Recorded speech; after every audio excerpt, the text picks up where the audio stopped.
Hola chicas y chicos, nosotras os vamos a hablar de Samuel Beckett. También os vamos a hablar de dos de sus obras especialmente, que son Esperando a Godot y Final de partida. Pero antes de hablar de Samuel Beckett, tenemos que ponernos en contexto con su estilo teatral, que era el posmodernismo. El teatro posmoderno surge en los años 60, ¿vale?, con una serie de obras que se representaban tanto dentro de los teatros como fuera. Es decir, surge de las performances que se alejaban de las prácticas teatrales tradicionales, rompían con todo lo anterior. Estas obras no se encasillaban dentro de un solo género, por ejemplo, tragedia, comedia, no. El espacio teatral se convertía como en una mesa de operaciones, en un laboratorio, donde el artista podía experimentar como se le antojara y jugar con el público. Se caracteriza porque era experimental, ambiguo, vanguardista. Como hemos dicho antes, no se ajustaba ni a un tiempo límite ni a un solo género. Las obras en su mayoría eran efímeras y caóticas, y en muchas ocasiones ese caos servía como hilo conductor del espectáculo, como lo que sostenía. Además, el espectador podía participar en la escena y alterarla si quería, y si no, no. Una de las prácticas más populares de esta tendencia son los happenings, que eran performances en las que los espectadores se convertían creadores de la obra. En plan, la obra se realizaba mientras que el público intervenía. Dentro de este teatro postmodernista se encuentra el teatro del absurdo, que ya lo hemos dado anteriormente. Utilizaba para abarcar aquellas obras que tenían humor, pero además estaban enmarcadas en un ambiente grotesco y onírico. Samuel Beckett nace en 1906 en Dublín. Este es un dramaturgo, novelista, crítico y poeta irlandés. Uno de los más importantes representantes del experimentalismo literario del siglo XX dentro del modernismo anglosajón. Además, es una figura clave dentro del teatro del absurdo, como también lo fue Ionesco. Su obra más conocida es Esperando a Godot, pero también tiene otras obras como lo son Final de partida, de la que también hablaremos, Días felices, su ensayo a Marcel Proust, escrito en 1930.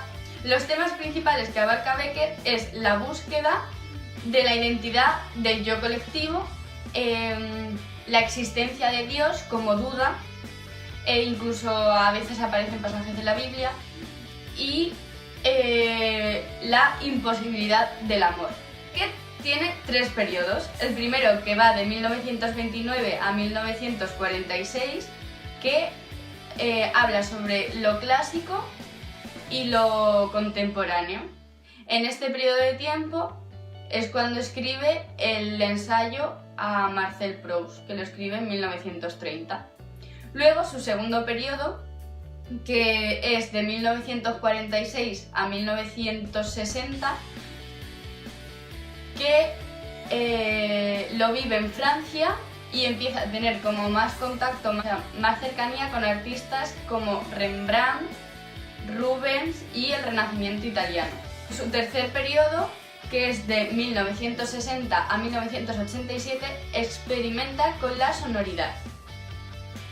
En plan, cine, televisión, radio. En cuanto a espacio y tiempo, en Beckett también es muy característico porque siempre hay un eterno retorno. O sea, va como haciendo un bucle y siempre va pasando lo mismo. O sea, siempre está en el mismo punto que al principio. Y las acciones que sale en el teatro de Beckett siempre son acciones violentas, mezclan lo físico, o sea, un poco como lo físico y lo psicológico. Vale, en una entrevista en 1973, el periodista le dijo a Beckett que no podía concebir ningún artista sin una rigurosa exigencia ética. Y Beckett respondió lo siguiente: lo que me dice es justo, pero los valores morales no son accesibles y no se los puede definir. Para definirlos habría que pronunciar un juicio de valor, cosa que no es posible. Por eso nunca he estado de acuerdo con la noción del teatro del absurdo, porque ahí hay un juicio de valor. Ni siquiera se puede hablar de lo verdadero. Es lo que forma parte del infortunio. Paradójicamente, el artista puede encontrar una especie de salida gracias a la forma, dando forma a los informes. Probablemente solo en este sentido podría haber una afirmación subyacente. Samuel Beckett, la mayoría de sus obras, vamos, todas sus obras, tratan de unas situaciones trágicas, ¿vale? Pero tiene puntos humorísticos. En plan, es como las dramáticas estas de Twitter que cuentan su vida de ¡ay, qué mierda de vida tengo! No sé qué, y luego ponen un gif de un niño bailando, de un gatito, para parecer graciosa. Pues eso, pero bien hecho. Y de los 40. Vamos con Esperando a Godot. A ver, el título de la obra es un misterio, ya que nadie sabe quién es Godot. Pero nosotros hemos llegado a la conclusión de que... sabemos quién es Godot, ¿vale? Sabemos quién es Godot. El misterio arde. De nada, Samuel Beckett. De nada, humanidad. Bueno, el título se compone de 3 palabras. Esperando viene del verbo esperar. A es una preposición. Godot. God es Dios en inglés. Y OT, Operación Triunfo. Y todo el mundo sabe que un dios que ha salido en Operación Triunfo es Amaya.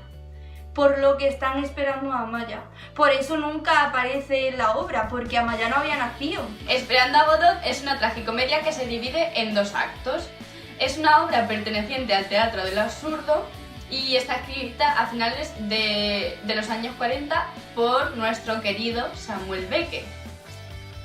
Está escrita a finales de los años 40, pero se publica en 1952. La obra, como ya he dicho, se divide en 2 actos y en ambos aparecen 2 vagabundos, que son nuestros personajes Vladimir y Estragón, esperando a un tal Godot. El público nunca llega a saber quién es Godot y qué tipo de asunto quieren tratar con él. En cada acto, además, aparece Proci y su esclavo Lucky, seguidos de un muchacho que hace llegar el mensaje a Vladimir y Estragón de que Godot no vendrá ese día, o sea, no vendrá hoy. Pero mañana seguro que sí, como prolongando la esperanza. Esta trama, que intencionalmente no tiene ningún hecho relevante y es altamente repetitiva, simboliza el tedio y la carencia de significado de la vida humana, y es el tema recurrente al existencialismo. Por ejemplo, podemos comparar la obra de Esperando a Godot con el panorama político español, porque si nos fijamos aparecen 2 personajes que hablan continuamente pero nunca dicen nada. Por ejemplo, como hace poco que se hizo, hace poco me refiero a la repetición de elecciones. En Esperando a Godot hay 2 actos. Hace un tiempo se hicieron 2 elecciones. Se hizo una y como no se decidió, se hicieron otra. Ya tenemos un paralelismo. Por otra parte, Mariano Rajoy y Pablo Iglesias repitiendo que avancemos para seguir estáticos y sin moverse del sitio. Es decir, nos piden que avancemos, que no sé qué, que no sé cuál, pero no hacen una mierda. Lo mismo que por otro lado Sánchez y Rivera, quienes tras un pacto siguen esperando a un Godot que no acaba de llegar ni de manifestarse siquiera. O sea, vivimos esperando un cambio que nunca llega. Vamos, que podemos hacer un paralelismo entre la política y el teatro del absurdo. En el teatro del absurdo cuesta pillar el sentido y el argumento de algo, pero esto también pasa en la política. Incluso en el teatro de lo absurdo puede llegar a aburrirte, como pasa también con la política. Al final ya te exasperas y pasas, finalmente. También podemos comparar el teatro de Ionesco y el teatro de Beckett, porque el teatro de Ionesco posee un lenguaje que se desintegra voluntariamente y el de Beckett posee una enorme densidad teatral y descubre rápidamente un cierto aspecto de la condición humana en el que el espectador está forzado a reconocerse. Las series de televisión de hoy día nos regalan muchos personajes como Vladimir y Estragón o como Esperando a Godot. Por ejemplo, en Cómo conocí a vuestra madre, Ted Mosby vive esperando a que llegue Godot, quien finalmente es... ¿Sí? ¿Lo digo? Quien finalmente es Tracy McConnell, pero vive esperando pues, que llegue su chica ideal, o sea, su Godot. Esperando a Godot, que tiene muy poca acción dinámica, es una muy estática, o sea, es una escena muy estática. Tiene mucho que ver con la filosofía. Busca muchos silencios, tal vez también para la reflexión, podría ser. Y los personajes suelen ser estereotipos. Por ejemplo, dos vagabundos. Y también a veces puede carecer o siente que carece de doble sentido. También hay un director de teatro que representó la obra de Ionesco, que al principio decía que podía ser teatro absurdo, pero luego con el tiempo él sí que fue encontrándole sentido y aplicándole cosas. Una curiosidad es que cuentan que a Samuel Beckett se le ocurrió el título de Esperando a Godot en un Tour de Francia. Todos los ciclistas habían cruzado la meta, pero el público seguía inmóvil esperando. ¿A quién? Se preguntaba Beckett, ¿a quién? Y dijo, a Godot. Que Godot era el que siempre acababa el último en las carreras. También cuentan, hay una leyenda o un rumor, como se quiera decir, que dice que Godot, el nombre de Godot, hace referencia a Dios. Con esta obra, Beckett construye la metáfora perfecta sobre el misterio del hombre moderno y su desafón. También lo podemos comparar con el embarazo de Kylie Jenner. Cuando Kylie Jenner se quedó embarazada, no dijo, oye, estoy embarazada, tal, no, ¿vale? Y todo el mundo, hostia, está embarazada. Total. Se pasó la novedad del embarazo de Kylie Jenner y eso, bueno, como que se calmó un poco. Había gente que se decía, ¿estará o no estará embarazada? Pero se calmó. Y hace poco confirmó que estaba embarazada y es como, ha llegado Godot. O sea, Godot sería la niña que tenía, que no se llama Godot. Y también se puede comparar con The Walking Dead. ¿Por qué? Pues porque The Walking Dead se puede comparar con todo porque es una fantasía. Vale, porque nuestros protagonistas, ¿vale? En las primeras temporadas están esperando una cura al virus zombie. ¿Qué pasa? Que en la segunda temporada o así llegan al centro de control de enfermedades y allí le dicen los médicos, los científicos, que no hay cura posible, que de hecho ellos ya están infectados, que está todo el mundo infectado, que se mueran como se mueran, ya sea por culpa de un zombie, ya sea por muerte natural, se van a infectar, se van a convertir en zombies. Y a ellos siguen, ¿sabes? En plan, no sé, en la obra también les llega la noticia a la protagonista de que Godot no va a venir, pero ellos siguen esperando. Pues igual, ellos siguen esperando la cura. Y en la cuarta temporada, creo que es, aparecen nuevos personajes, Eugene, toda esta gente, que dicen que hay una cura. Y todo, ¡guau! Godot al final va a venir. Pero ¿qué pasa? Que no viene porque es una trampa, o sea, no es una trampa, es una mentira porque Eugene está muerto de miedo y tal y cual. Bueno, el tema, que Godot nunca viene. Como en la obra. Y además ellos ya estaban advertidos de que no iba a venir. Vale. Hay un artículo del 87 que compara a Vladimir Estragón con Don Quijote y Sancho Panza como la dualidad de la conducta según la inteligencia y el ideal. La otra obra que vamos a explicar es Final de partida. Aquí se nos plantea un mundo apocalíptico, ¿vale? En el que probablemente los únicos seres humanos que existan sean los participantes en esta obra. Hay 4 personajes.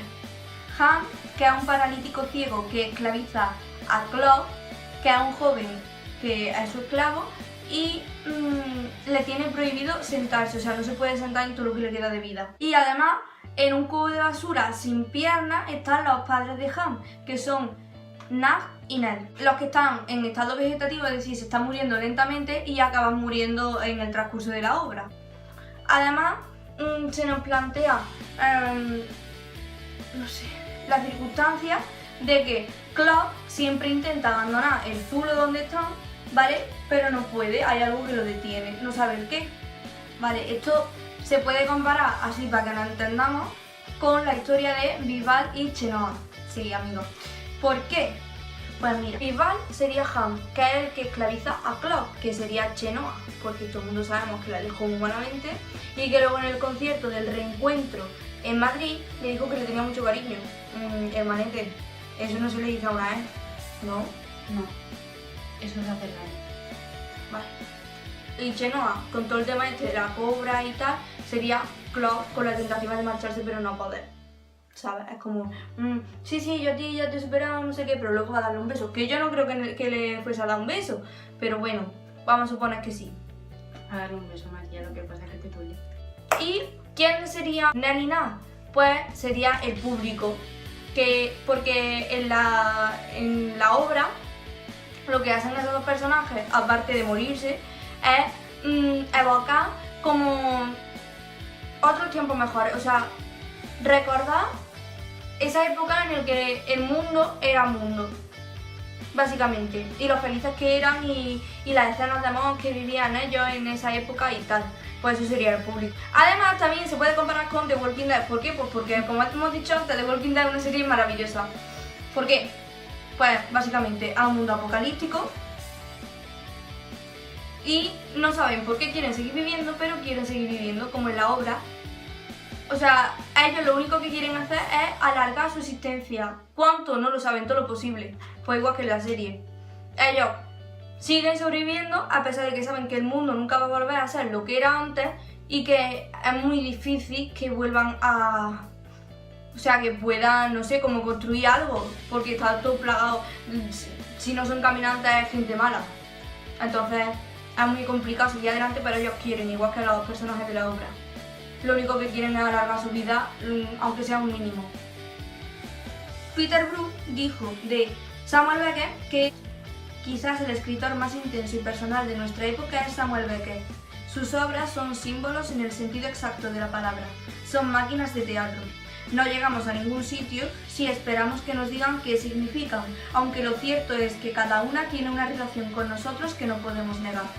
Cuando atacamos a Beckett por su pesimismo, nos convertimos en personajes de Beckett atrapados Cuando atacamos a Beckett por su pesimismo, nos convertimos en personajes de Beckett atrapados en una de sus escenas. Cuando aceptamos las afirmaciones de Beckett tal como son, repentinamente todo se transforma. Poesía, nobleza, belleza, magia. De repente, estas sospechosas palabras vuelven una vez más al teatro. Vale, como hemos dicho antes, el teatro del absurdo abandona la lógica tradicional del teatro, la construcción dramática racional y el lenguaje lógico y consecuente. A partir de esto nos encontramos con la danza de Pina Bausch, que Pina Bausch fue una bailarina y coreógrafa alemana pionera en danza contemporánea. Nació en los 40 y murió en el 2009, ¿vale? Las características de la danza de Pina Bausch son las siguientes. Quiere transmitir sentimientos de angustia existencial humana. Además no tiene argumento y no tiene la típica progresión convencional que tienen todas las danzas, como en el teatro, que se perdía la estructura y tal. Los lugares son sin especificar. Por ejemplo, como en Esperando a Godot, que se sabe que es un camino con un árbol, pero no se sabe ni dónde está ese camino ni nada de nada, pues lo mismo, igual que en Días Felices, la protagonista está en una playa, no se sabe qué playa es, y que sus historias eran bastante estáticas, es decir, sin argumento alguno, están esperando o están intentando vivir. Además de que, al igual que Beckett, su obra, sus espectáculos están envueltos en una atmósfera de humor dentro de lo malvado, como Beckett. O sea, que encontraba humor en el fin del mundo con los padres del otro ahí vegetando. Además se caracteriza porque tiene breves episodios de diálogo, por así decirlo, dentro de la danza. Son situaciones surrealistas, pues como en Beckett, o sea, el fin del mundo, no sé, a mí me parece bastante surrealista. Además de que juega con las convenciones del tiempo teatral en escena, como con Samuel Beckett, o sea que, por ejemplo, en Esperando a Godot sabemos que pasan las estaciones del año por el árbol, o sea, que se le caen las hojas, que tal. Además de que su lenguaje está hecho de elementos dispares y aleatorios. Laura Café Müller, que además a esta obra Almodóvar en Hable con ella le hace como una especie de cita homenaje. Y los enlaces a estos vídeos que hemos dicho de Café Müller y la cita homenaje en Hablé con ella, los dejamos en la descripción. Y en cuanto a música, tenemos la música minimalista, que nace en Estados Unidos en los 60, que se basa en pulsos constantes, es estática y apenas sufre transformaciones, como en las obras de Samuel Beckett, que son lentas, no hay cambios de ritmo en su obra, es decir, no hay giros dramáticos inesperados. Hay silencios. Los principales representantes de este tipo de música en Estados Unidos son Terry Riley, Steve Reich y Philip Glass, que vamos a hablar de Philip Glass. Vamos a poner de ejemplo Glasswork, que la voy a poner de fondo.